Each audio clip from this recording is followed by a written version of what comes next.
products. Examples include chairs, toys, cases for consumer electronics, disposable cutlery, and my favorite, Lego bricks. Injection molding was invented to solve a problem for billiards. In the 19th century, billiard balls were composed of ivory harvested from the tusks of African elephants.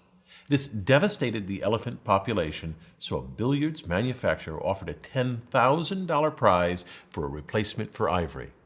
And this spurred John Wesley Hyatt to develop one of the first plastics, celluloid, to create billiard balls. He patented an apparatus for molding products from celluloid. This apparatus was the birth of plastic injection molding. In principle, injection molding is simple. Melt plastic, inject it into a mold, let it cool, and then out pops a plastic product. In reality, injection molding is an intricate and complex process. An injection molding machine has three main parts: the injection unit, the mold, and the clamp. Plastic pellets in the hopper feed into the barrel of the injection unit. Inside the barrel, a screw transports the pellets forward. Heater bands wrapped around the barrel warm up the plastic pellets. As the pellets are moved forward by the screw, they gradually melt and are entirely molten by the time they reach the front of the barrel. Once enough molten plastic is in front of the screw, it rams forward like the plunger of a syringe. In a matter of seconds, the screw injects the molten plastic into the empty part of the mold called the cavity image. The plastic solidifies in under a minute. The mold opens and the part is ejected. The mold then closes and the process repeats. All injection molded objects start with these plastic pellets, which are a few millimeters in diameter. They can be mixed with small amounts of pigment called colorant, or with up to 15% recycled material, then fed into the injection molding machine.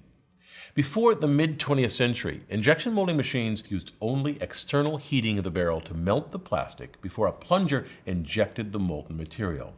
But because plastic conducts heat poorly, the temperature was uneven in the barrel. Either the middle was too cool and not fully melted, or the outer regions were too hot and degraded the plastic. The solution was this: the reciprocating screw, often regarded as the most important contribution that revolutionized the plastics industry in the 20th century. In the earlier plunger-style machines, plastic filled completely the cylindrical barrel. But as I showed you, the plastic was not at a uniform temperature. The reciprocating screw overcomes this in three ways. First, in modern units, the plastic fills only the space around the shaft of the screw. This eliminates the cooler central region, leaving a thinner, evenly heated layer of plastic. Second, the screw has flights that wrap around the shaft. As the screw rotates, the flights transport the raw material forward through the barrel. The flights also serve to mix the plastic. The screw action agitates the melting pellets within the flights to create a uniform mixture. And third, the screw action itself heats the plastic throughout. The shaft's diameter increases along the screw so that the distance between the wall and the shaft decreases. The flights then squeeze out air as they move the plastic forward, and they shear the pellets and press them against the barrel's wall. This shearing creates friction and so heats the plastic throughout. This screw-induced shear supplies a majority of the heat needed to melt the plastic, between 60 and 90%, with the rest from the heater bands. The molten plastic flows past the front of the screw through indentations or flutes. When there's enough plastic to fill the mold at the front of the screw, it rams forward like a plunger, injecting the plastic into the mold. The plastic cannot flow backwards because when the screw pushes forward, a check ring is shoved against a thrust ring to block the backwards movement of the molten plastic. This forces the plastic into the mold. Initially, the cavity image is filled with air. As the molten plastic is injected, it forces air out of the mold, which escapes through vents. These vents are channels ground into the landing surface of the mold. They're very shallow, between 5 and 40 microns deep. The plastic, which has the consistency of warm honey, is too viscous to flow through the narrow vents. To speed the plastic solidification, coolant, typically water, flows through channels inside the mold just beneath the surface of the interior. After the injected part solidifies, the mold opens. As the mold opens, the volume increases without introducing air, which creates tremendous suction that holds the mold together. So at first, the mold slowly opens several millimeters to allow air to rush in and break the vacuum, and then the mold quickly opens the rest of the way so the part can be removed. These precision machined steel molds can cost hundreds of thousands of dollars. Removing the part from the mold can be difficult. When the plastic cools, it shrinks and so becomes stuck tightly on the core half of the mold. Molds have built-in ejector pins that push the part off the mold. The ends of the pins sit flush with the core half of the mold, but are not perfectly aligned. Sometimes they protrude or are indented slightly. So, if you look closely, you will see circular ejector pin witness marks on molded products. For example, this chair, on its bottom, has an array of witness marks. When the part drops from the mold, an operator has to remove the sprue, that section of plastic that connected the injection unit to the mold. Sprues are manually twisted or cut off the part. Sprues are attached to objects only in molds that make a single part at a time, like a chair. Smaller objects are made in multiples in a single mold. In these, the sprue connects not to the part itself, but to a network of distribution tunnels called runners. The runners fan out from the sprue and connect to each cavity in the mold via a small, typically rectangular, entrance called the gate.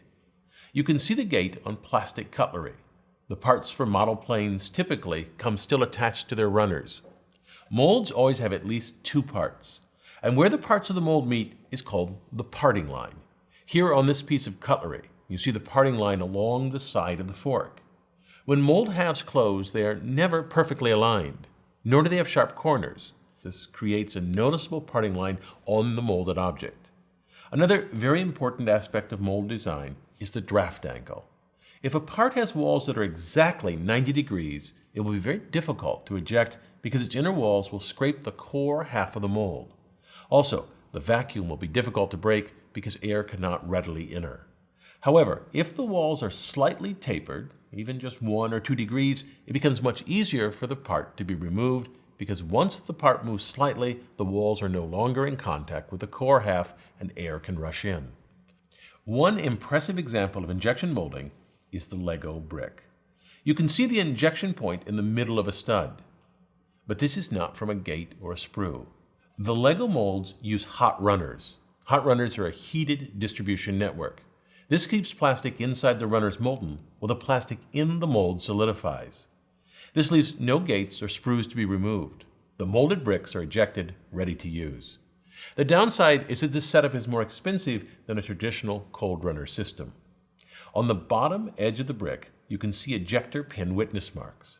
And what's most clever to me is where Lego designs their draft angle. The outside of a Lego brick must be square. So if you cut a Lego brick in half, you can see that these inner supports are thicker at the top than at the bottom. There's a draft angle of about 1.5 degrees. This helps the ejector pins push the brick off the mold. The core half and the cavity half of Lego molds are designed so that the parting line is at the bottom edge of the brick. This hides the parting line. Look around you and see how many injection molded objects you can find. Likely the device you're watching this on has injected molded parts.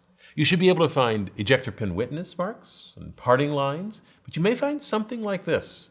It's a date wheel that shows the month and year the item was made.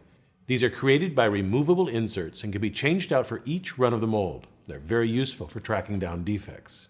So to return to where this all started, John Wesley Hyatt and his injection molded billiard ball did not win the $10,000 prize. His celluloid billiard balls didn't bounce quite right.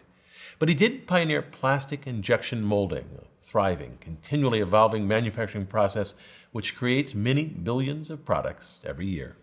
I'm Bill Hammack, the Engineer Guy. To learn more, click on this video overview of injection molding. And this video explains how the molds are manufactured. Click here to see an injection molding machine produce plastic bottle caps very rapidly. Finally, this video details the production and automation of Lego bricks. And to learn the full story of John Wesley Hyatt's celluloid billiard ball, listen to the podcast from 99% Invisible, which I've linked to in the description for this video. We're very grateful for our advanced viewers who critiqued early versions of this video. Sign up to be an advanced viewer at engineerguy.com/preview.